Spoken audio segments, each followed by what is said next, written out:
Meanwhile, back to the brawl, which ended the first half and has resulted in the ejection of Earl Winfield at the very least. We know he's out of the game. And here's how it started and what developed.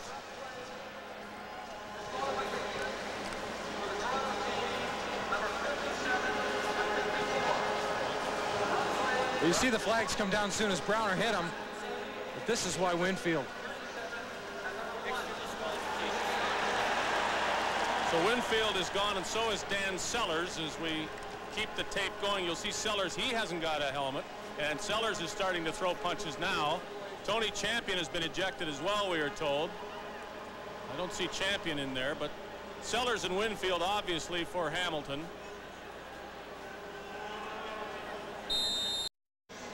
So on a few occasions in the first half, and probably at halftime too, there was the feeling that this game was over, but the Tiger Cats, with 10 points in the third quarter to none for the Argos, have kept themselves in the game.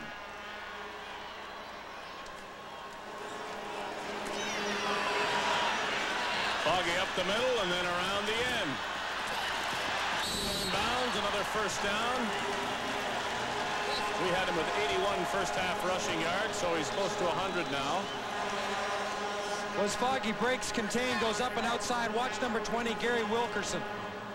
Coming in right now. He's got the right angle and everything, but Foggie still gets a little bit of depth and gets to the outside. I didn't realize after watching Rick Foggie, when he had played quarterback, regardless of the situation, that he was that quick. I knew he could run, but... Unofficially 99 rushing yards for Rickey Foggie, 51 short of Tracy Ham's single game record.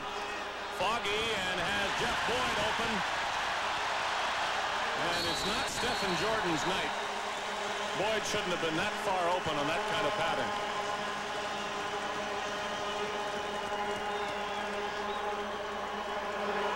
At the SKYDOME, this is the Canadian Football Network. Dave Hodge with Neil Lumsden as the Argos hold an 11-point lead over the Hamilton Ticats. 3.5 minutes to go in the third quarter. A high-scoring game was predictable. Argo quarterback Rick Foggie threw 4 touchdown passes in the first half. He's still looking for his first points of the second half, but the Argos now are in a position to get them. Foggie just walked by one man, threw it to Mazzotti, and another great catch for a touchdown by an Argo receiver. Mazzotti rivals Darryl Smith in the first half, and that's 5 for Foggie through the air.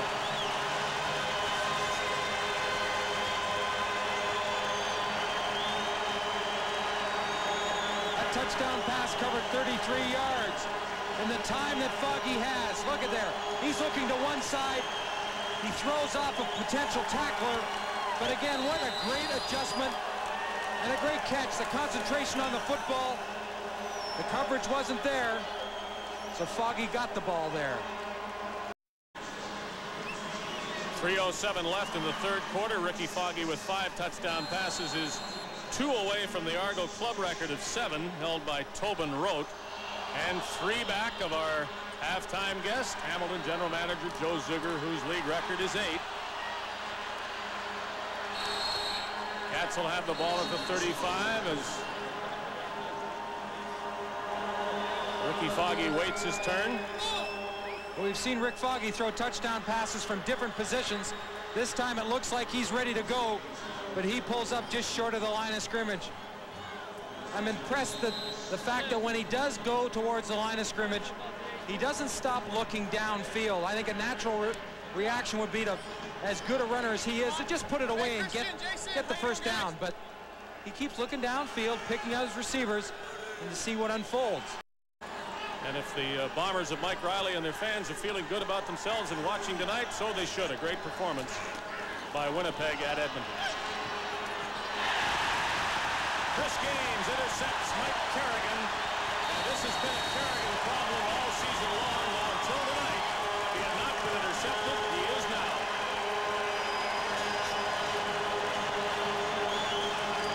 Kerrigan trying to get the ball deep, but you'll see where Gaines is. He starts off, he gets very deep in his drop, maybe deeper than normal because he knows it's a passing situation. And what he does is he drops to the left, as we saw when the play started, but makes the read on the quarterback.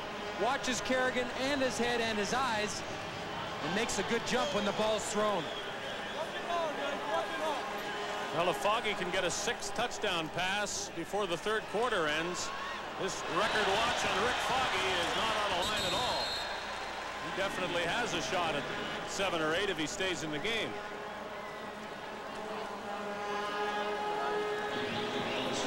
Foggie going over 100 yards last week. Mentioned earlier he was the first back in the 1990 season to do that for the Argos. Could you imagine him breaking the touchdown passing record and the quarterback rushing record in the same game? Yeah, I can. Again, the big if is if he's in for the entire ball game.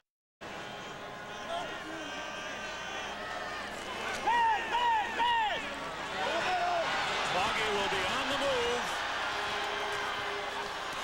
And what a great run there. First down. It looked like there was no hope of getting the necessary yardage, but again on his own, he did it. And he does it on his own. He gets close to the sidelines. He ends up, as he has before, stepping up, trying to keep looking downfield, but what an outstanding effort right about here.